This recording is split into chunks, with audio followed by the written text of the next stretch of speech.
Assalamualaikum warahmatullahi wabarakatuh. Alhamdulillahilladzi hadana lihaza wa ma kunna linahtadiya laula an hadana Allah. Asyhadu an la ilaha illallah wahdahu la syarikalah wa asyhadu anna Muhammadan abduhu wa rasuluh. Allahumma salli wa sallim wa barik ala sayyidina Muhammad wa ala alihi wa sahbihi ajma'in wa ba'du.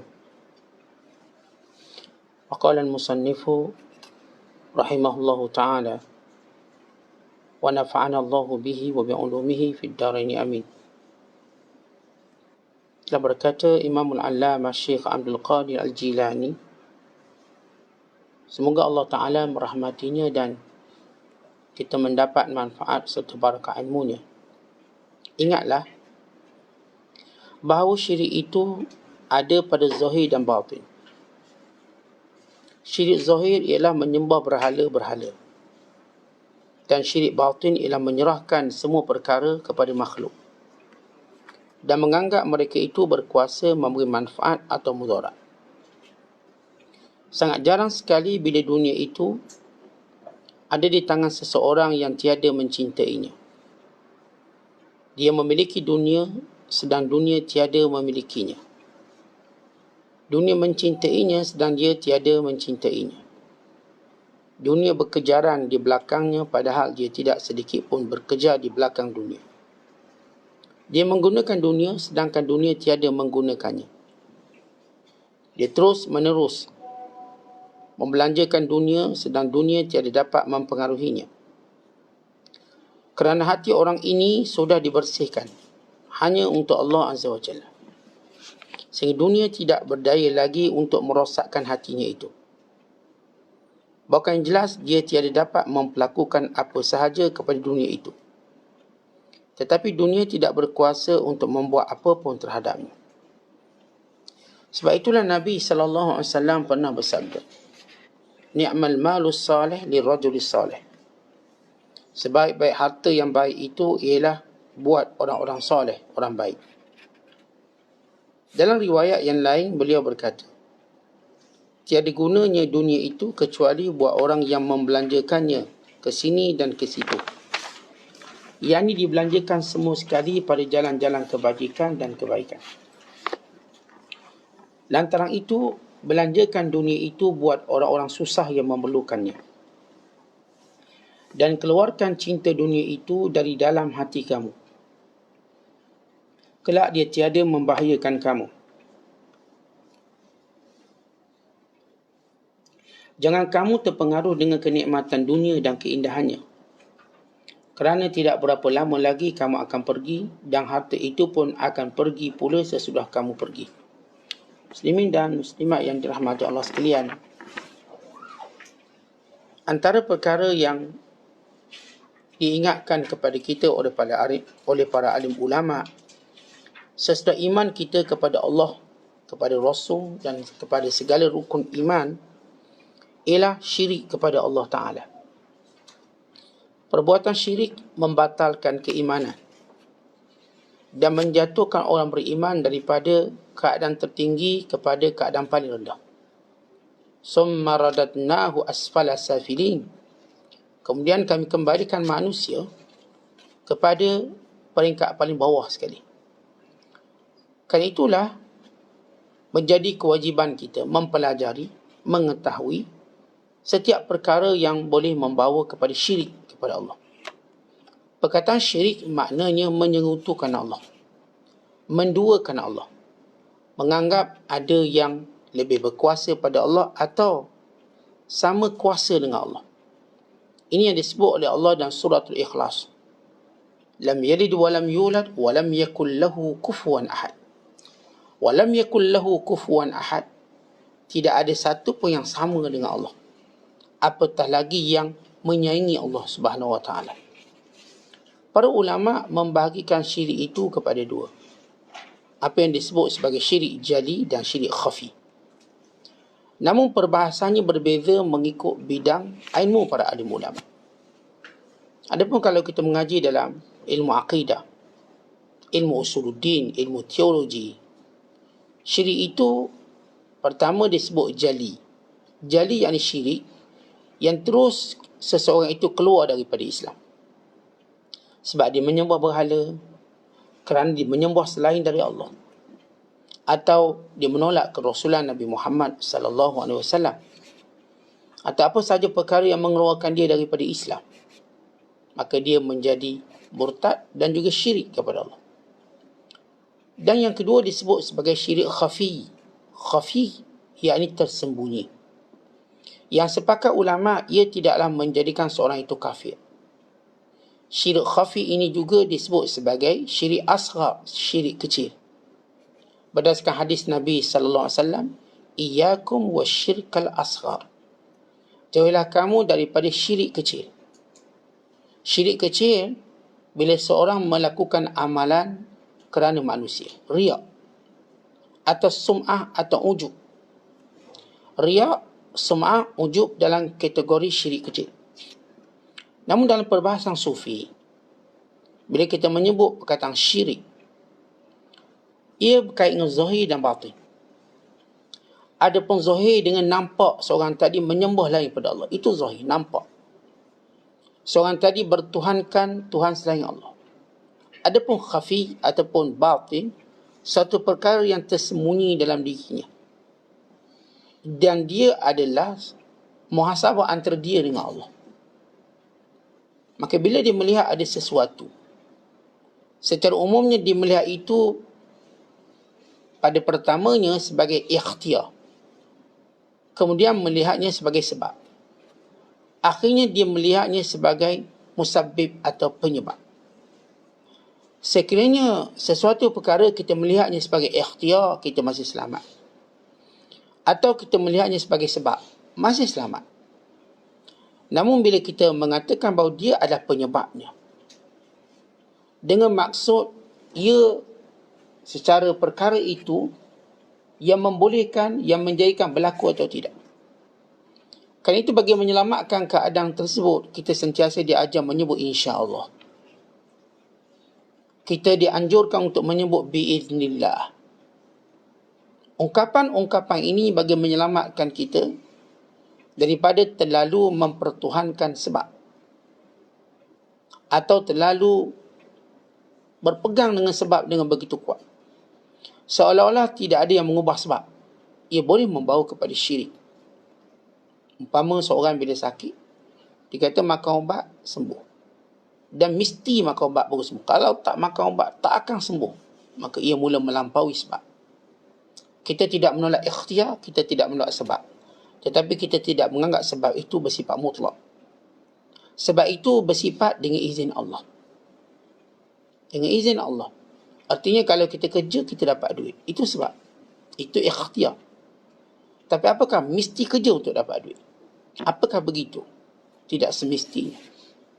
Kerana ada yang bekerja tak dapat duit, dan ada yang tidak bekerja lalu dapat duit. Dan itu yang kita lihat. Cukup kita melihat anak-anak kita, dia tak kerja, dia main, dia dapat duit.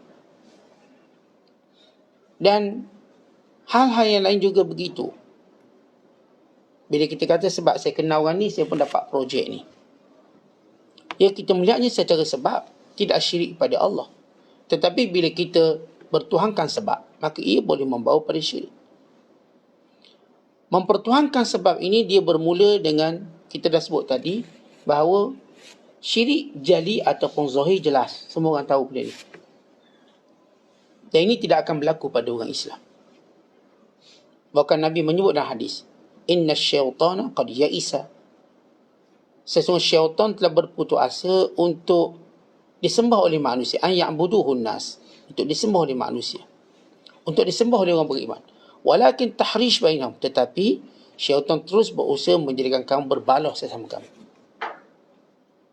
Oh, tidak mungkin ada lagi di tanah Arab ataupun dalam dunia Islam, orang Islam menyembah berhala. Tidak ada. Sebab kalau orang tu sembah berhala, dia takkan kata dia Islam. Tidak berlaku yang tu. Tapi apa yang berlaku ialah perkataan yang berkait dengan syirik kecil ini, yang boleh membawa pada syirik besar. Sebab itu orang beriman, kita tahu seorang iman dia dengan sebut kalimah syahadah. Maka siapa pun yang menyebut kalimah syahadah, maka kita tidak boleh mengkafirkannya. Tidak boleh. Pakai kalimah yang paling tertinggi. Sebalik kesesatan itu dan ini, tidak semudah itu mengeluarkan dia dari Islam. Tidak semudah itu. Kerana itu kita tidak mengkafirkan ahli kiblat. Ini orang yang menghadap kiblat. Orang mengucap dua kalimah syahadah. Kerana itulah bila kita melihat para ulama dalam menyusun kelompok-kelompok yang sesat, mereka menamakan mereka golongan sesat, bukan golongan kafir.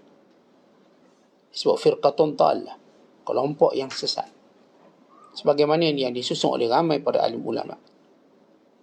Hatta pada Mu'tazilah, pada Qadariyah, pada Murjiah, tidak dikafirkan secara mutlak. Melainkan yang melampau di kalangan mereka. Hatta di kalangan Syiah, tidak dikafirkan oleh ulama secara mutlak. Melainkan yang melampau di kalangan mereka. Disebut ghulatul Syiah, pelampau Syiah. Maka ini benda-benda yang perbahasan yang maklum di sesi para ulama usuluddin. Tetapi kita nak bahaskan dalam kesufian ini syirik-syirik yang boleh membawa kepada kekufuran dan melemahkan hubungan kita dengan Allah, yang disebut sebagai syirik batin. Syirik batin ini akan pertama melemahkan hubungan kita dengan Allah, yang kedua menjauhkan kita dari Allah, yang ketiga menghilangkan kita daripada mendapat kelazatan dalam ibadat kita pada Allah, yang keempat menjadikan kita akan mula mencintai dunia setapak demi setapak sehingga kita meninggalkannya jauh daripada akhirat, sehingga membawa kepada kemusnahan. Sebagaimana Allah Ta'ala cerita tentang Qarun, fakhasafna bihi wa bidarihi al-ard fama kana lahu min fi'atin yansurunahu min dunillah wa ma kana minal muntasirin. Ya, Allah Ta'ala menyebut tentang Qarun, lalu kami tenggelamkan Firaun dan kami tenggelamkan rumahnya bersama dengannya, dan dia tidak ada mana-mana orang yang mampu menolongnya, dan dia bukan di kalangan orang yang mendapat pertolongan. Baik, kemuncak Qarun ini yang terlalu leka dengan duniawi, maka Allah Ta'ala musnahkan dengan dunia. Jadi kita nak melihat bagaimana berlakunya apa yang disebut oleh para ulama sufi tentang syirik batin. Bermula yang saya katakan, seorang bermula daripada ikhtiar kepada sebab sehingga dia mengagungkan sebab. Kerana itu, kita mesti kembali pada fitrah kesucian, yang semuanya berlaku dengan izin Allah Subhanahu Wa Taala. Mudarat ataupun manfaat, semuanya datangnya daripada Allah Subhanahu Wa Taala. Wa ma asabaka min musibatin fa min Allah. Apa pun yang datang itu mudarat atau manfaat daripada Allah Subhanahu Wa Taala. Sebab itu bila kita membaca ayat Al-Quran yang menjelaskannya, bila Allah berfirman, wa in yamsaska Allahu bidurrin fala kashifa lahu illa hu wa in yamsaska bi khairin fahuwa ala kulli syai'in qadir. Kalau sekiranya Allah hendak menjadikan kemudaratan berlaku pada kita, tak ada orang yang boleh menghilangkannya. Dan bila Allah menghendaki kebaikan kepada kita, maka tiada yang boleh menghalangnya. Dan Allah berkuasa atas tiap-tiap sesuatu. Maka asasnya jelas. Itu yang kita berpegang. Jangan kita leka, jangan kita lupa pada ayat ini, bahawa kebaikan dan mudarat itu datang daripada keizinan dan kekuasaan Allah. Sebab itu Nabi SAW berpesan kepada Abdullah bin Abbas, wa'alam anna al-ummata law istama'at ala an yanfa'uka bisyai' lam yanfa'uka illa bisyai'in qad katabahu Allah laka. Wala in istama'u ala an yadurruka bisyai' lam yadurruka illa bisyai'in qad katabahu Allah 'alaika. Rufi'al qalam wa jaffatis suhuf. Ketahuilah, kalau seluruh umat ini berusaha untuk beri manfaat padamu, mereka tidak mampu beri manfaat. Mereka apa yang sudah dicatat dan ditulis oleh Allah. Dan ketahuilah, kalau mereka berhimpun untuk memudaratkan kamu, mereka tidak boleh memudaratkan kamu, mereka apa yang sudah ditentukan oleh Allah. Telah terangkat qalam, telah kering dakwah. Maksudnya telah muktamad takdir Allah. Muktamad. Kalau itu Allah takdirkan begitu. Kalau itu orang beriman, bila memahami takdir Allah Ta'ala, maka sempurnalah iman dan penyerahannya. Adapun kalau dia masih belum memahaminya, maka syirik-syirik batin itu akan berlaku. Akhirnya dia melihat sesuatu itu memberi manfaat dengannya. memberi manfaat dengan zatnya, memberi manfaat dengan sifatnya. Lalu Allah Ta'ala yang sayangkan dia, Allah jadikan benda yang dianggap beri manfaat mendatangkan mudarat. Seorang ayah menganggap anak memberi manfaat, akhirnya anak memberi mudarat. Seorang manusia menganggap harta boleh menolong, akhirnya harta tidak boleh tolong apa-apa. Semuanya itu teguran Allah pada kita. Ketika mana kita merasakan dengan ilmu kita, kita dapat menempah kejayaan cemerlang, rupanya tak boleh. Kita dah hantar anak ke universiti. Bukan kita yakin dengan percaya dengan susunan jadual kehidupan anak yang kita susun sendiri. Kita pilih universiti mana. Bukan kita tentukan kerjaya mana. Nanti pada anggapan kita, nanti di graduasi, dia memperoleh kerja seperti kita dan gaji seperti kita. Cukup kemas perancangan kita. Tiba-tiba berlaku sebaliknya. Ada seorang hamba Allah dan dia mengaji sama dengan saya. Ngaji. Cerdik. Dan keluarganya terkenal cerdik. Dia luar biasa dan saya boleh satu bilik dengan dia. Dia seorang yang kuat study. Dia best student peringkat negeri.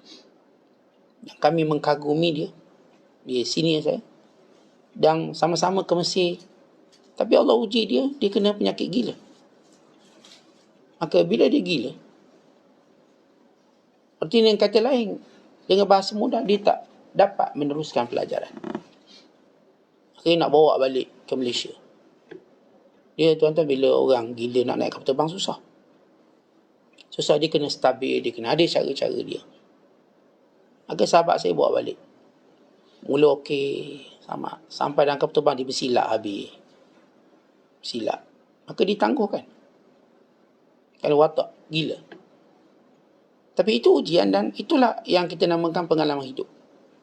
Kita rancang cantik, bagus. Ada seorang hamba Allah. Anaknya semua sihat, berkahwin. Tiba-tiba sekaligus tiga-tiga anaknya lumpuh.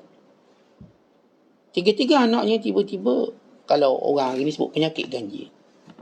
Sebab satu benda yang agak sukar untuk kita fikir bagaimana ketiga-tiga anak lumpuh sekaligus. Pada usia 20-an. Mereka sedang bekerja, yang tu dah kahwin, ada anak. Laki 2 orang lumpuh dan seorang anak perempuan lumpuh. Tiga-tiga lumpuh. Yang mereka semua dewasa. Baik, di mana perancangan kita? Supaya kita melihat hakikat itu.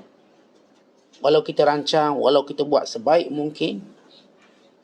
Tetapi semua benda itu, bila berada di hadapan takdir Allah, tidak boleh kita ubah. Yang ini kita kena faham. Supaya tidak mendatangkan syirik yang bersifat batil. Bila seorang, misal kata kapal terbang, yang mereka kata kapal terbang tercanggih, dengan sistem keselamatan yang paling baik, dengan semua, kita katakan taklimat keselamatan yang luar biasa, tiba-tiba terhempas dan mati semua. Ada satu penerbangan, terhempas di Sudan. Mengakibatkan semua mati, melainkan seorang anak yang berusia 2 bulan. Budak ni satu-satu hidup dan tragedi kapal terbang. Tuan-tuan, bagaimana kita nak analisis akal kita dalam peristiwa ini? Melainkan kita mengetahui inilah kehendak Allah. Inilah kehendak Allah. Bila Allah mentakdirkan sesuatu, maka ia berlaku sebagaimana Allah buat. Sebab itu kita kena bersihkan yang ni. Bersih. Syirik yang batin ini menganggap dunia yang kita ada bermanfaat, anak-anak bermanfaat, sehingga kita benar-benar berkiblatkan pada benda ni. Dengan kuat. Akhirnya melekakan, melalaikan kita daripada ingat Allah. Maka Allah tegur. Lihat Nabi Allah Ayub. Bagaimana Allah Ta'ala menegur Nabi Allah Ayub sehingga kesemuanya hilang. Bermula daripada harta dan perusahaannya. Diikuti dengan keluarganya. Dan diikuti dengan kesihatannya. Semuanya berlaku. Menghilangkan semua. Tetapi Nabi Allah Ayub seorang hamba yang benar-benar kita katakan tangguh, kuat dalam ujian Allah. Sentiasa bersyukur pada Allah. Dan tidak mengeluh. Apapun dikata semua milik Allah. Dan bagi Allah yang diberikan. Dan bagi Allah apa yang diambilnya. Dan setiap perkara itu adalah ketentuan waktu dan juga ajalnya. Maka dia bersabar puluhan tahun dalam kesakitan. Sehingga Allah mengembalikan semuanya. Pertama, dikembalikan kesihatannya. Yang kedua, dikembalikan keluarganya. Dan yang ketiga, dikembalikan hartanya. Maka dia menjadi orang paling kaya kembali. Tapi dia orang berjaya. Melihat benda-benda ini semua sebagai sebab. Sebagai sebab. Sebab itu tuan-tuan, kita dalam kelekaan hidup di dunia, kita bimbang. Sebab-sebab itu mula menjadi sesuatu yang kita terlalu kuat berpegang dengannya. Sehingga kita merasakan bahawa perkara inilah. Lalu banyak manusia membina negara tanpa Tuhan. Membina negara tanpa agama. Bagi mereka kecerdikan penduduk negara, pendidikan yang baik, taraf kesihatan yang tinggi boleh menyelamatkan semua negara daripada kebinasaan. Itu yang telah difikirkan oleh semua tamadun dulu.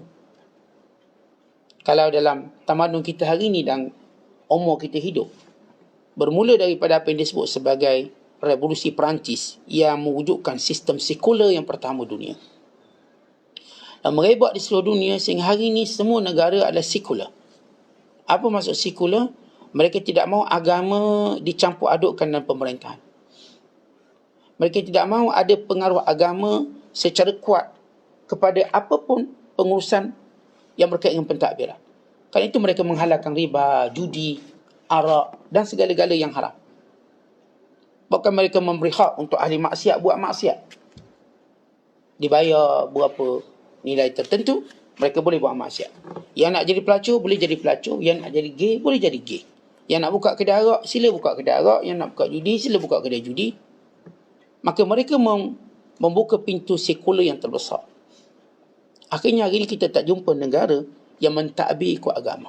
Habis. Ya dahulu mungkin kita kata Saudi. Hari ini Saudi pun tidak. Semua membuka seluas-luasnya kepada maksiat. Kononnya dengan cara itu kami dapat mentadbir negara dengan baik dan income negara subur banyak. Bila manusia dalam keadaan lupakan Allah dan menganggap kecerdikan, menganggap pengurusan yang baik sebab mutlak, kita tidak menolak. Tetapi bila orang berkata sebab mutlak, lalu kita lihat beberapa buah negara iktiraf gay, lesbian. Lalu kita melihat beberapa negara tidak lagi mempedulikan apapun kemungkaran. Bahkan dibuat secara terbuka. Baik melalui TV-nya, filmnya, bahkan melalui acara-acara tahunan, bulanan, mingguan. Semuanya perlu dihormati. Ahli taat perlu menghormati ahli maksiat atas nama hak asasi. Dan ahli maksiat sentiasa mempelekehkan ahli agama. Maka dunia menjadi semakin buruk dan teruk. Kalaupun mereka mengambil agama, kerana ada keuntungan di situ. Bukan kerana mereka mentaati Allah. Baik, kalau dunia jadi begitu, kenapa? Tuan-tuan sekian, kerana mereka mula melihat sebab mutlak. Mereka melihat mereka ada satu sistem untuk melahirkan anak. Tak apa. Awak tak ada anak, kita ada pembenihan luaran, pembenihan luar rahim, kita ada teknik itu, teknik ini. Tentang mereka tidak jujur dengan kajian ilmu. Betapa banyak yang gagal. Yang mereka cerita yang berjaya. Cerita yang berjaya. Bila mereka perancang itu dan ini, akhir bila gagal, mereka menyuruk kegagalan. Tentu bukan sedikit kegagalan manusia buat dalam dunia ini. Tapi mereka cerita yang berjaya. Dia macam cerita Tok Bomo lah. Tok Bomo, Ustaz Tok Bomo ni hebat. Dia dari jauh dah tahu orang tu sakit apa. Belum kita duduk, saya dah tahu apa hajat. Dah tahu sakit. Saya pun tahu datang dengan siapa. Ajaib. Dah rasa ni hebat Bomo ni. Doktor pun tak berani teka lagi. Bomo dah teka. Dia teka daripada kita keluar rumah. Orang pun cerita dia hebat, bagus. Mungkin satu yang baik, yang ratus tu mati di tangan dia. Tapi ditutup. Demikian sistem yang selain daripada Islam. Mungkin satunya yang berjaya, yang gagal ditutup. Kegagalan orang-orang ataupun negara yang memerintah tanpa agama cukup jelas. Tapi ditutup. Yang ditunjukkan, bagus. Ditunjuk artis-artis ni berjaya, ditutup tokoh-tokoh ni kononnya bahagia dengan rumah agam, dengan kemewahan. Realiti jiwanya rosak. Itu tidak ditunjukkan. Tahu-tahu bunuh diri. Realiti kegagalan dia mendidik anak-anak. Tahu seorang yang tak ada itu sekian-sekian. Sehingga ada seorang taiko terkaya di Asia Tenggara. Kaya. Kekayaan dia estimate lebih kurang 10 bilion dolar USD. Kayalah 10 bilion, 10,000 juta. Kita dapat satu pun bayar. Tapi masalah dia ialah anak perempuan dia. Tu anak perempuan. Bahkan dia berkata, siapa boleh mengorak anak perempuan aku? Dan kahwin dengan dia, aku beri semua harta aku. Ambil semua. Bayangkan begitu dia berjaya menguruskan puluhan ratusan syarikat, puluhan ribu pekerja. Dia gagal menguruskan seorang anak perempuan dia. Kita kalau sebut anak, kemudian perempuan, anak perempuan paling senang sah. Paling senang sekali. Tapi dia gagal. Anaknya bertukar menjadi lesbian dan tidak meminati melainkan perempuan. Dia kata siapa yang lelaki yang boleh mengorak dia, berjaya mengahwinkan dia, ambil semua harta. Tentang realitinya, akhirnya harta yang dikumpulkan itu tidak membahagiakan dia, hanya kerana masalah seorang anak. Kan itu Syekh Abdul Qadir menyebut di sini tentang bagaimana kita nak menghadapi syirik batin, iaitu bila dunia menguasai kita. Kita nak lawan benda ni. Jangan daripada sebab kita inginkan dunia, sukakan dunia, cintakan dunia, sibuk dengan dunia, akhirnya kita menjadi syirik batin tanpa kita sedari.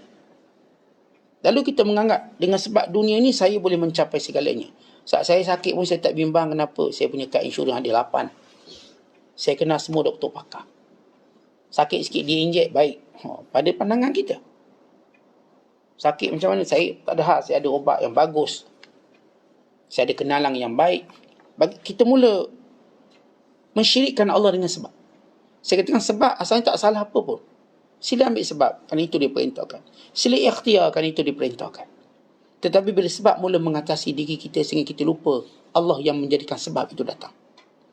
Akhirnya kalangan manusia yang mula mendabik dada, mula mengangkat hidung, mula merasakan dirinya segalanya, maka Allah tunjukkan kekecewaan demi kekecewaan. Hartanya tak boleh bahagiakannya. Kesihatannya tidak boleh menyelamatkan dia daripada kematian. Memang tubuh dia sihat. Umur 70, badan macam umur 20. Kental, Masya Allah. Setiap kali pergi medical check up, doktor kata awak umur macam 20-an. Umur dia 73. Badan ni masih berketuk-ketuk. Ini 70-an. Ini veteran perang Vietnam. Hebat ditunjuk dalam gym, masih gagah, menumbuk, kuat. Hebat. Tapi apakah segala keselamatan, kemudahan yang kamu dakwa itu boleh menghalang kematian? Dan bila sampai waktunya, akhirnya mati. Tubuh sehebat-hebat pun akan roboh. Maka demikian kita belajar daripada segala kegagalan sebab. Ini doktor ataupun pakar-pakar nutrisi mencari makanan yang paling memberi impak besar pada kesihatan. Tuan tahu industri obat, industri suplemen mencecah bilion. Manusia nak siapa pun jual suplemen, insya-Allah kaya. Ni bagus kalau makan boleh panjang umur 2 hari. Patut mati 2 hari boleh panjang. Itu kalau makan sebiji, makan 2 biji 4 hari. Kita terus digula-gulakan dengan benda tu. Akhirnya produk-produk ini kita katakan bagaikan cendawan. Selepas hujan, kena orang ambil. Pagi makan tu, tengah hari makan ni, petang makan ni. Semua mula merasakan saya akan makin sihat. Ini untuk mengembalikan kekuatan batin. Ini kembalikan kekuatan zahir. Ini kembalikan kekuatan otak. Bila kita makan, otak bercambah jadi bijak. Yang jual ubat otak ni pun tak berbelok otak dia. Tapi kita beli ni, ubat otak ni bagus Ustaz. Anak-anak belajar, orang tua pun bagus. Ni kalau makan, insya-Allah kuliah pun tak ngantuk. Kita ambil semua benda. Saya katakan kita tak salah mengambil sebab. Tapi mula mereka merasakan inilah yang menyempurnakan mereka. Mereka lupa Allah. Mereka lupa dengan izin Allah. Akhirnya mereka menjadi hamba kepada dunia. Hamba pada dunia membawa kepada syirik kecil sebelum membawanya pada syirik besar, lalu membawa kebinasaan yang abadi padanya. Sebab itu Syekh Abdul Qadir pun menyebut, baik, bila kita katakan tentang syirik kecil, maka kita nak cari penyebab utama syirik kecil ialah dunia. Penyebab utama syirik kecil atau disebut syirik batin. Dengan bahasa mudah, tuan-tuan, perkara yang mendorong kita lalai dari Allah. Kita bukan menyembah dia, tidak. Kalau menyembah, dia anggap syirik zahir atau jeli. Ini kita cerita tentang syirik batin. Atau kita cerita tentang perkara yang bersifat tersembunyi. Ia bermula daripada penglibatan dunia dengan kita. Baik, sejauh mana kita dengan dunia ini, cara muamalah kita dengan dunia. Kata Syekh Abdul Qadir, kalau, walaupun sedikit orang ni, kalau ada orang, jangan orang ni kata Syekh Abdul Qadir, kalau ada orang yang dunia cuma di tangannya, dan dia tidak mencintai dunia, Tetapi dunia cinta dia. Dia tidak. Dia memiliki dunia, tapi bukan dunia memiliki dia. Dia milik dunia, tapi bukan dunia milik dia. Sehingga dia terpaksa ikut dunia. Dunia kena ikut dia. Dia tidak kejar dunia, tapi dunia kejar dia. Dunia kejar belakang dia. Dia tak ada pun nak kejar. Sebab dia dah ada jadual dia. Jadual sembahyang. Jadual baca Quran. Jadual ikut kuliah. Maka tak ada dunia boleh usik jadual dia. Memang jadual sini, orang kata ni ada projek bila saya nak solat dulu. Ni ada musyawarah tak? Saya nak ikut kuliah dulu. Saya sudah ada jadual untuk saya melalui jalan akhirat. Datanglah dunia memanggil saya kiri dan kanan, saya tak peduli. Saya jalan teruskan. Sebagaimana Rasulullah waktu di Mi'rajkan ke langit mendengar suara yang memanggilnya di kiri dan kanan. Jibril kata, teruskan perjalanan, teruskan. Maka orang beriman begitu. Kalau dunia memanggil kita, kalau siapa pun memanggil kita dalam perjalanan akhirat kita mungkin dengar tapi kita tak peduli. Kita jalan terus. Nak senang macam naik kereta tutup tingkap, buka aircon. Terus tak dengar apa. Jalan terus. Walau kalau kita buka tingkap, kita tutup aircon, kita akan dengar macam-macam suara di luar. Suara angin satu hal. Suara lori, suara itu. Mengganggu. Kita ambil langkah keselamatan, tutup tingkap, buka aircon. Lalu kita tak dengar apa-apa. Terus perjalanan dengan selesa sampai kita sampai. Jadi kita dalam melakukan perjalanan akhirat, kita akan dengar macam-macam panggilan dunia. Tunggu kejap, buat ni dulu, buat tu dulu. Tetapi sebab kita dah ada panduan akhirat, lalu kita tidak terpengaruh dengan dunia ini. Kata Syekh Abdul Qadir, jarang orang macam ni. Orang yang dia guna dunia, bukan dunia gunakan dia. Orang yang dunia kejar dia, bukan dia yang kejar dunia. Orang yang membelanjakan dunia. Dia belanjakan dunia dia. Dan dunia tidak boleh mempengaruhi dia. Bahkan tidak berjaya untuk merosakkan hatinya. Bahkan semakin lama dengan dunia yang dia ada, makin kukuh iman dia. Kan itu disebut dalam hadis, ni'mal malus salih lirrajulis salih. Sebaik-baik harta yang baik di tangan orang baik. Kisah hadis ini, bila seorang sahabat namanya Amru bin Al-As memeluk Islam. Amru ni tuan-tuan, dia seorang jeneral yang hebat. Jeneral perang yang hebat. Islam tidak pernah mensia-siakan bakat seseorang. Bahkan kata Nabi, khiyaruhum fil jahiliyah, khiyaruhum fil Islam iza faquhu. Orang yang waktu jahiliyah mereka pemimpin, bila mereka masuk Islam, mereka juga pemimpin bila mereka faham agama. Maksudnya, Islam tidak mengabaikan bakat, talent seseorang. Bukan maknanya kalau dia masuk Islam, dia kena start dari bawah. Tidak. Kalau dia memang kepimpinan, dia hebat, dia boleh naik atas terus. Level dia level atas. Maka Amru bin Al-As, dia baru masuk Islam. Kita tahu dia masuk Islam pada tahun ke-7 Hijrah, sebelum pembukaan Kota Mekah. Beberapa bulan sebelum pembukaan Kota Mekah, dia masuk Islam. Dan bila dia masuk Islam, Nabi lantik dia jadi ketua perang. Walau baru masuk Islam, dia lantik. Sebagaimana Khalid Al-Walid juga. Sebab memang mereka ini pemimpin perang. Amru ini bukan kehebatan perangnya di tanah Arab. Dia peringkat antarabangsa. Dia mampu menghadap Rom dan Parsi. Dia orang yang berstrategi, tapi banyak orang-orang yang bakat terpendam kerana dia jauh daripada negara-negara moden, tidak diketahui. Hebat. Maka Rasulullah SAW berkata, wahai Amru, sini kejap. Waktu itu Rasulullah sedang berwuduk. Bila selesai wuduk, Nabi panggil, Amru sini. Lalu aku datang di hadapan. Lalu kata Rasulullah, siapkan bajumu, siapkan senjatamu. Yang siapkan baju besimu. Dan siapkan senjatamu. Nabi memandang ke arahku, kemudian menundukkan kepala, lalu berkata, wahai Amru, kamu kemudian pergi perang. Kamu jadi ketua, pergi perang. Aku percaya kita akan mendapat ghanimah yang banyak. Kita akan dapat kemenangan dan dapat harta rampasan yang banyak. Lalu kata Amru terkejut, ya Rasulullah, inni aslamu, saya ni Islam bukan gharbatan fil mal, bukan kerana saya nak harta. Tapi saya ni masuk Islam gharbatan fil Islam, sebab saya sayang Islam. Saya nampak hebat Islam. Saya tak nak harta. Bila Rasulullah kata siap-siap perang, kita akan dapat rampasan banyak. Maka Amru terfikir, nampak aku macam boleh rampasan banyak, ghanimah. Amru pun kata, ya Rasulullah, saya bukan masuk Islam bukan nak dapat rampasan perang. Saya nak masuk Islam kerana kebaikan Islam, kemuliaan Islam. Kata Nabi SAW, wahai Amru, sebaik-baik harta itu bila berada di tangan orang soleh. Maknanya apa? Itu yang kita bincang semalam dan sebelum ini. Tuan-tuan, kita memang niat kerana Allah. Tetapi kalau kita juga niat nak harta benda dan dengan tujuan baik, maka dia tidak akan merosakkan niat itu kerana Allah. Saya kerja kerana Allah. Tapi saya juga nak gaji yang lumayan.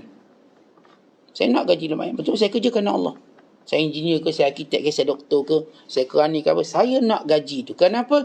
Dengannya saya dapat menjalankan perintah Tuhan. Daripada nafkah wajib saya pada isteri dan anak-anak.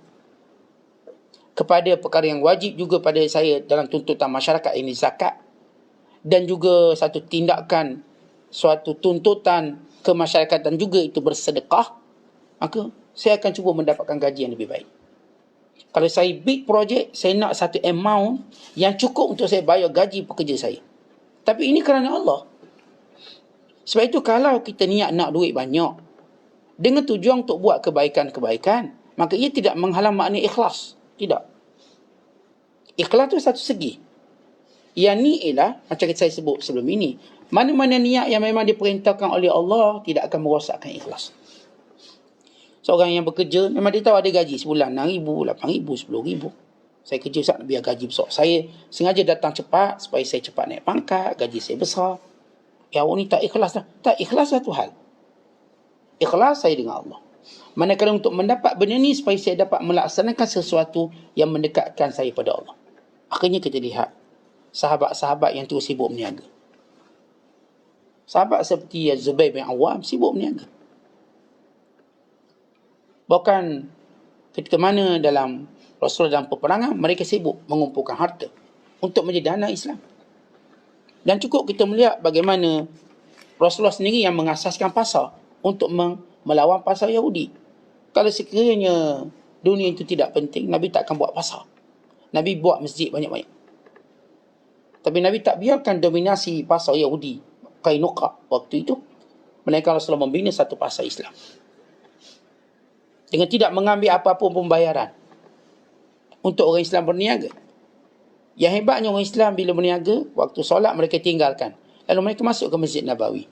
Selepas solat mereka keluar sebagai peniaga, yang lain keluar sebagai pelanggan. Lalu ia mula sibuk.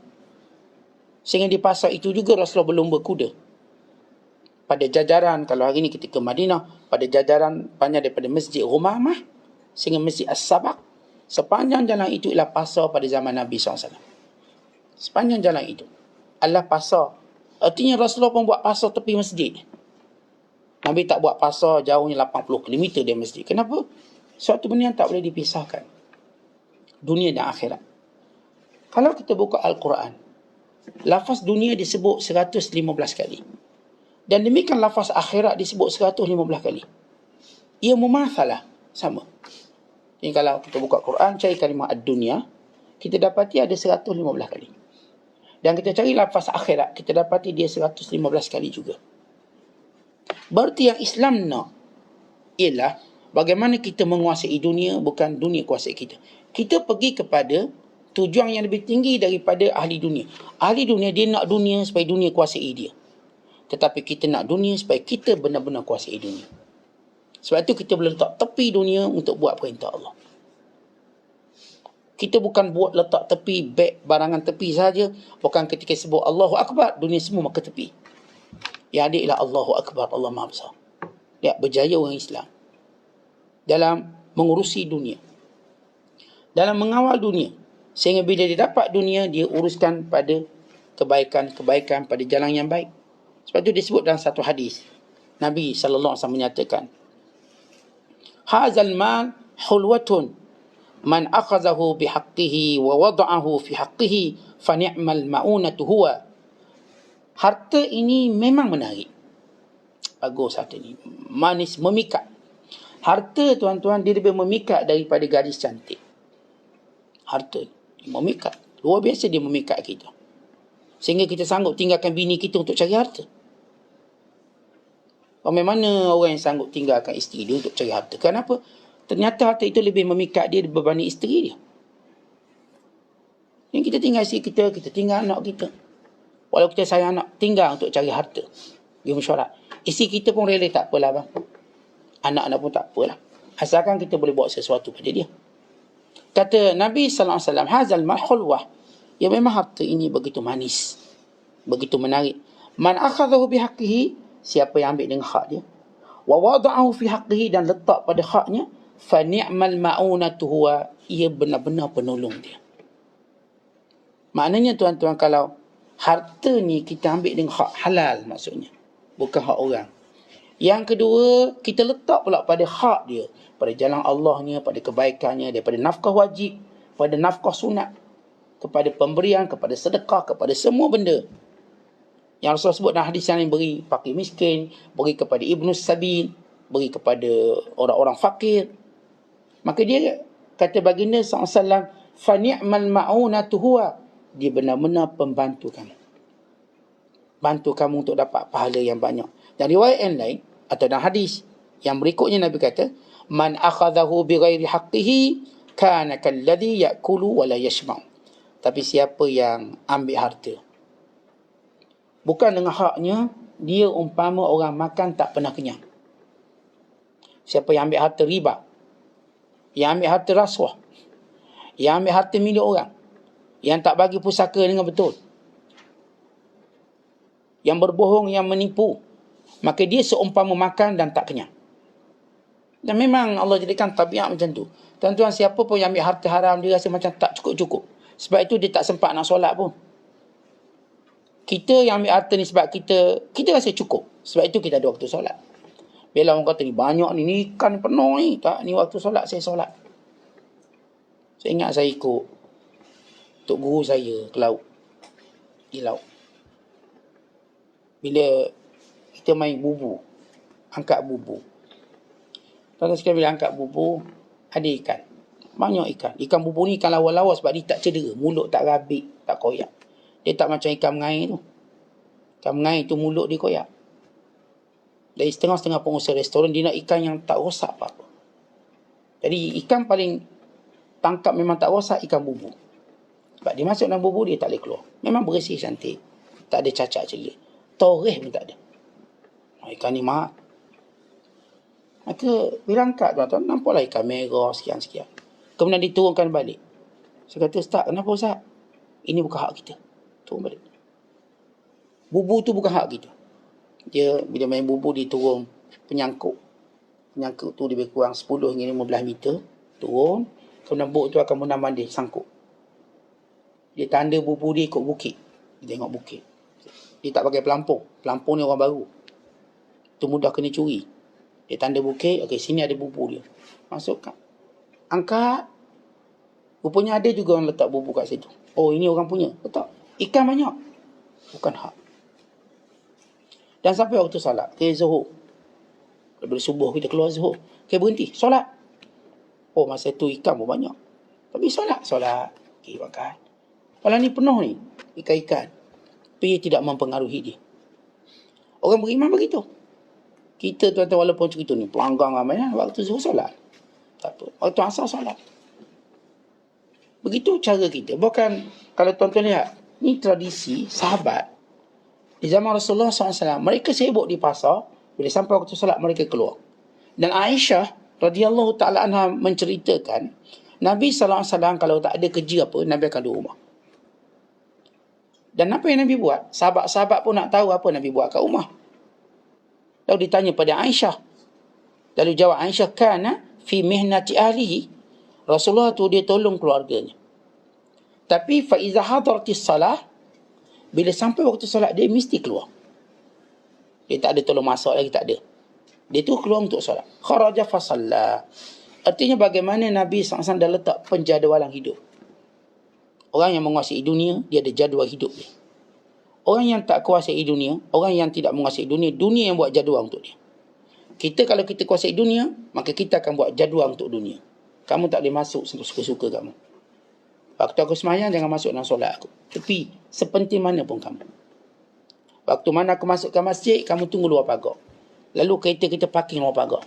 Walau kereta kita nama paling mahal, kita tak duduklah sah sebelah kita. Kamu parking luar, aku masuk dalam.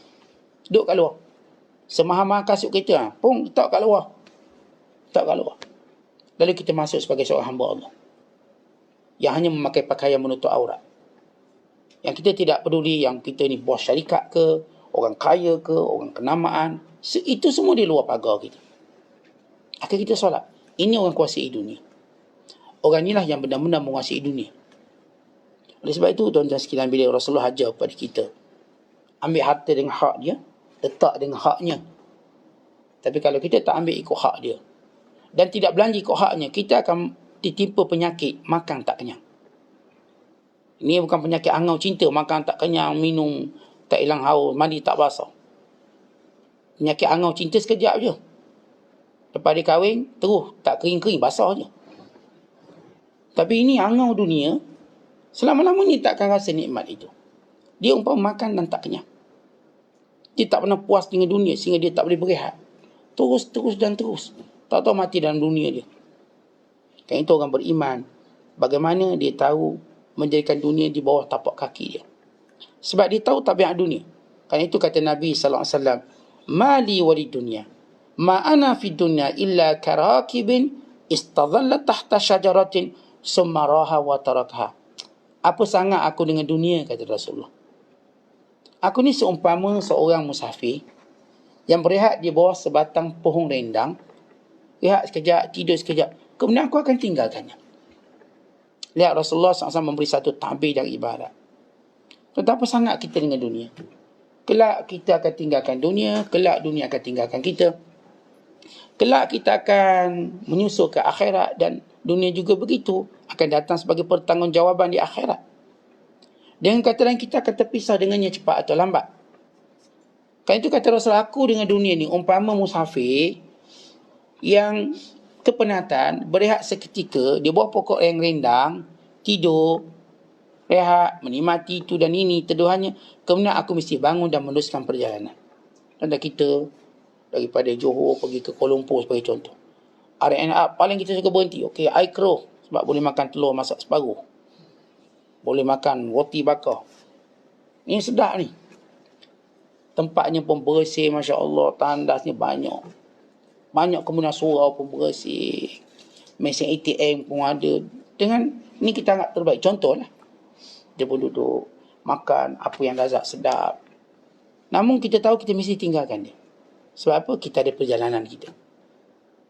Tak mungkin orang nampak RNA tu lawa, dia pun tidur kat situ. Dah tak nak pergi mana-mana. Artinya orang ni tak ada matlamat. Kalau betul orang tu ada matlamat, dia berhenti kat mana pun, dia mesti tinggalkan. Ini orang naik kapal terbang business class. Ni dia ada lounge dia. Tempat rehat. Tempat rehat. Ada makanan free semua. Ada semua jenama makanan. Semua minuman. Tapi dia tahu dia akan bermusafir. Dia menunggu panggilan kapal terbang. Walaupun dia nak duduk lama sikit. Orang bisnes ni boleh lewat sikit tak apa. Dia duduk lama misalnya. Namun dia tetap tahu dia mesti tinggalkan. Akhirnya dia pun keluar. Heret beg. Jadi kembali menjadi musafir. Duduk atas kapal terbang. Kenapa? Itulah dunia. Sehebat mana pun dunia, kita cuma singgah. Nanti kita akan kembali. Yang bernama, yang bergelaran macam-macam, mereka dah tunjukkan contoh pada kita. Mereka telah tinggalkan dunia. Yang nama raja juga telah ramai meninggal dunia. Mereka tinggalkan takhta, mereka tinggalkan negara. Walaupun selama ini mereka kata ini semua milik mereka. Tapi akhirnya apa berlaku? Sebagaimana telah berlaku dulu-dulu. Akhirnya kembali. Ada seorang pengembara dia berjalan lalu satu perkampungan. Tiba-tiba jumpa tengkorak. Tengkorak ni tak masuk dalam tanah. Tengkorak. Dan seperti ia bandar yang tinggalkan. Maka dia tanya. Orang-orang kampung berdekatan. Maka mereka beritahu. Dahulu di situ ada satu kerajaan yang hebat. Dan ada pemerintah yang hebat. Tengkorak yang kamu jumpa itulah tengkorak raja tu. Yang hari ni cuma tinggal tengkorak. Tak ada apa. Tuan-tuan, antara hikmah kata ulama. Kenapa Allah jadikan mayat ni kalau kita lihat. Walaupun keadaan mayat ni ada dua. Satu pada pandangan mata zahir kita. Satu pada keadaan alam barzakh. Tapi oleh kerana alam barzakh ni rahsia, kata Nabi SAW, kalau Allah izinkan aku perdengarkan perlihatkan kamu tentang alam barzah, aku buat. Tapi Allah tak izinkan. Alam barzah rahsia Allah. Tak ada orang tahu. Tapi Rasulullah beritahu benda-benda yang patut kita tahu. Baik, kita kalau lihat mayat secara pandangan mata, kita akan dapati mayat ini mula membusuk, hancur, mata terjuntai keluar, maka daging-daging mula dimakan oleh ulat. Dalam badan kita memang ada ulat pun, dimakan oleh ulat. Lalu mula tulang-tulang tadi terpisah satu persatu, akhir mula hancur. Mula hancur, tak ada apa. Kenapa Allah tunjukkan gambaran itu? Supaya kita tahu bukan sekadar dunia yang kita pegang kat tangan tu hilang. Ni yang kita ada kat badan kita pun hilang. Ni daging yang menjadi milik kita. Paling kuat daripada kita memiliki duit itu lagi. Sebab duit mungkin kita lepas. Ni daging pun hilang. Tinggal tulang. Tulang pun hilang. Akhirnya tak ada apa pada badan kita. Kalau pada badan kita tak ada apa, bagaimana dengan apa yang kita pegang? Semua kita mesti tinggalkan. Oleh sebab itu orang beriman yang bijak, mereka tahu bagaimana menggunakan dunia dengan cara menambah kebaikan, menambah pendekatan mereka pada Allah. Sebab itu bila Rasulullah memuji harta Abu Bakar, Abu Bakar orang yang paling berjaya menguasai harta dia dan menguasai dunia. Dan ini disebut oleh Umar Al-Khattab tentang kehebatan Abu Bakar. Satu hari Rasulullah SAW berkata kepada Abu Bakar As-Siddiq radhiyallahu ta'ala anhu, kata baginda, ma nafa'ani malun qat ma nafa'ani malu Abi Bakrin. Tidak ada harta yang paling bermanfaat pada aku selain pada harta Abu Bakar. Semenjak mula Rasulullah menyebarkan Islam, sehingga Nabi berhijrah, harta Abu Bakar berada bersama Rasulullah. Kata bila Rasulullah mengakui tidak ada harta yang paling beri manfaat kepadaku selain daripada harta Abu Bakar. Wala Uthman ada, walhal Abdul Rahman ada, wala sahabat-sahabat kapra ada, tapi Nabi memuji harta Abu Bakar. Jika Rasulullah menyatakan tidak ada harta yang paling beri manfaat kepadaku melainkan harta Abu Bakar. Lalu Abu Bakar pun menangis. Fabaka, dia pun menangis. Lalu dia berkata, wahal ana wa mali illa laka ya Rasulullah. Ya Rasulullah, bukankah aku dan hartaku milikmu ya Rasulullah? Bukan sekadar harta aku ni sendiri, dan seluruh hartaku ialah milikmu. Sebab itu satu-satunya yang beri harta semuanya dalam peperangan ialah Abu Bakar Siddiq. Yang tak mungkin kita akan jumpa mana-mana zaman sampai hari ini. Orang yang sanggup beri harta semuanya dalam keadaan dia masih hidup. Yang beri harta waktu dia mati tu ramai lah. Dia mati, dia wasiatkan kepada semua, pada charity, semua pada kebajikan. Kita jumpa ramai. Dia saya membacanya kisah-kisah orang kaya yang beri harta semuanya kepada charity. Tapi mereka hanya berani beri bila mati. Tapi Abu Bakar satu-satunya orang yang beri hartanya masih hidup. Semua. Sehingga kata Umar Al-Khattab, tidak ada orang boleh menandingimu. Takkan ada. Walaupun Umar berhasrat menandingi Abu Bakar dengan mengeluarkan separuh. Kata keluar separuh pun yang besar. Keluar separuh. Datang Abu Bakar keluarkan semua. Mendiamkan semua. Dan menjadi catatan yang paling agung yang belum pernah dipadamkan rekod ini. Dia keluarkan semua dan kerana yakinnya pada Allah. Sehingga dia berkata, abqaitullah wa rasulah. Aku tinggalkan Allah dan Rasul kepada keluargaku. Yang ini janji Allah dan Rasul. Bukan sekadar Abu Bakar hebat, isteri dia hebat. Bukan anak-anaknya hebat. Kita kadang-kadang nak bagi pinjam ke kawan, bini marah ni. Bini pula tak hebat. Bini pula nak bagi pinjam kawan, suami pula marah. Macam mana ni? Ni nak derma sikit pun saling marah memarahi ni. Lihat Abu Bakar Siddiq, dia keluarga yang diberkati. Yang Nabi SAW mendoakan keberkatan keluarga Abu Bakar Siddiq. Sebab itu semua ahli keluarga Abu Bakar ni hebat. Dan antara kemuncak keberkatannya, semuanya memeluk Islam. Ini Abu Bakar Siddiq, ayahnya memeluk Islam. Sehingga para sahabat menangis. Kenapa? Kegembiraan kerana ayah Abu Bakar memeluk Islam. Itu Abi Quhafah. Bila Abu Bakar Siddiq, ayahnya memeluk Islam, satu kegembiraan pada orang Islam. Rasulullah mengucapkan tahniah pada Abu Bakar. Tapi Abu Bakar menangis dan berharap supaya bapa saudara Nabi yang memeluk Islam. Itu Abu Talib. Lebih diharapkan berbanding ayah dia. Kan dekatnya dengan Nabi SAW. Di sini kita lihat bagaimana harta tadi berfungsi dan berperanan. Jadi Islam tak pernah buang harta. Tapi Islam nak suruh kita menjadi raja pada harta. Bukan harta menjadi raja pada kita. Islam menyuruh kita supaya menjadi tuan pada harta. bukan harta menjadi tuan pada kita. Maka ia adalah satu pertembungan dan perlawanan yang epik, yang klasik antara pemilik harta dengan harta. Siapa kuasai siapa. Kalau dia orang yang berkarisma, dia boleh grab harta tadi, dia boleh lawan harta tadi sehingga dia mengalahkan harta. Tapi kalau dia lemah, harta mengalahkan dia. Lalu dia, bila dikalahkan oleh harta, dia tak peduli halal haram, disapu belaka. Itu yang kita sekarang sedang berlawan dengan dunia kita. Ataupun harta. Sebab bila kita sebut dunia, yang paling dekat dengan dunia, harta. Sebab dengan harta kita rasa boleh miliki semua. Muka kita tak lawa pun boleh kita beli, boleh kita ambil perempuan yang paling cantik di dunia dengan duit. Ya, betul. Ya, memang perempuan nak lelaki lawa tapi tak ada duit, tak guna juga. Maka ini mesti mencari masa depan dia. Ya, lelaki harta boleh dapatkan semuanya. Tetapi macam saya sebut tadi bahawa kita dan dunia dan kita dan harta saling berperang. Berperang siapa kuasai siapa. Berlawan antara akidah kita, berlawan antara keyakinan kita. Kalau kita berjaya mengalahkan harta, lalu kita jadikan di simpanan akhirat kita. Lalu kita akan bawa bersama dengan kita. Dengan pahala dan keuntungannya yang disebut oleh Nabi sallallahu alaihi wasallam, "Dhahaba ahlud duthur bil ujur." Orang kaya membawa pahala yang banyak. Orang kaya bawa pahala yang banyak. Sehingga menjadikan hisabnya panjang bukanlah kerana celaan, tapi kerana banyak kebaikannya. Ini orang miskin, hisabnya tak banyak, masuk syurga terus. Sebab apa? Tak banyak kebaikan. Maka orang kaya yang beriman ni hisabnya panjang, dia kerana banyak kebaikannya. Maka dikira kebaikannya. Kebaikan itu, kebaikan ini. Lalu dia berada pada darjat yang tertinggi. Maka ini antara golongan orang yang menguasai dunia, bukan dunia yang kuasai dia. Sebab itu saya katakan Islam membina tamadun yang paling hebat dalam dunia. Sebab kita diajar menguasai dunia, bukan dunia menguasai kita.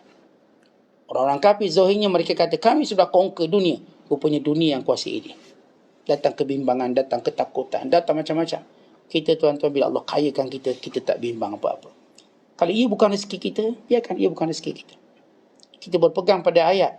Likai la ta'saw ala ma fatakum, wa la tafrahu bima atakum. Supaya kamu tidak berduka cita apa yang hilang dunia daripada kamu, dan tidaklah terlalu gembira apa yang datang kepada kamu. Kita jenis biasa-biasa aja. Dia datang, alhamdulillah. Dia pergi, kita bersabar. Dan kita tahu semuanya itu ada ajal dan usianya di sisi Allah Ta'ala. Wallahu bisawab. Assalamualaikum warahmatullahi wabarakatuh.